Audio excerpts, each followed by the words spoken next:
او چې دې د بدنونو وینه توی شوې ده ما وویل چې راشه د صحابه کرامو تاریخ وګوره د هغې په وجود نن وینه توی شوې ده بالاخر د غلامات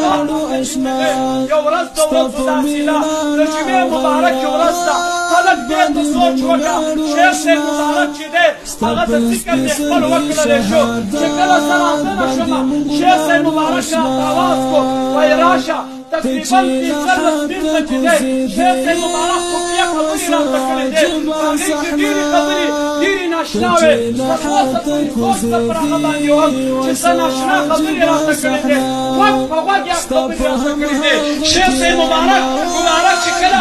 زه ورغلم ورته کېناستمه یو خبر یې راته دا وکړه وایي ما ته استغرام ونیسئ نن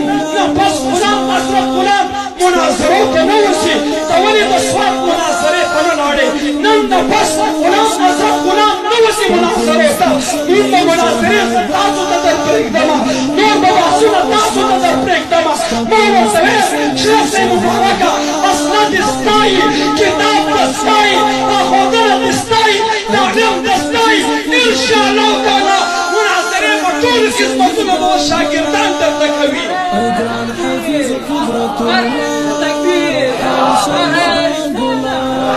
مبارک یو بله خبره وکړه والنور د مدرسې خدمتونه کوي ما ویل چې د مدرسې خدمت مقصد څه لري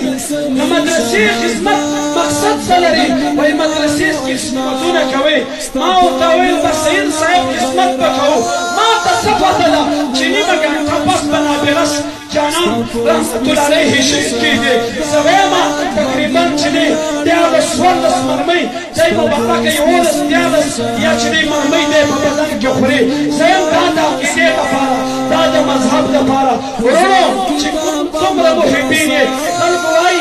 الحمدلله د شیخ صاحب مبارک په کورنۍ کې اوس کم زامن چې دی هغې په مدرسو کې د احناف کې چې دی په دویمه درېیمه درجه کې سبقونه وایي او چې دی د طریقت سلسله د خواجه صاحب مبارک او د شیخ صاحب مبارک چې ده هغه چې دی جامع المعقول والمنقول حضرت علامه مولانا حبیب الله نقشبندي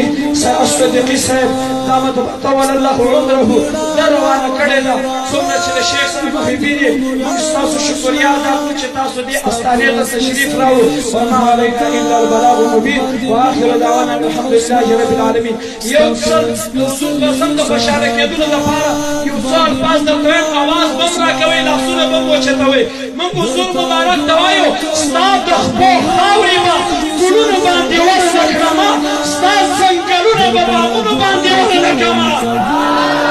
ستا د مکې نه قربان ستا د مدینې نه قربان دا به په ځمکو اسمانونو باندې ورنه کړمه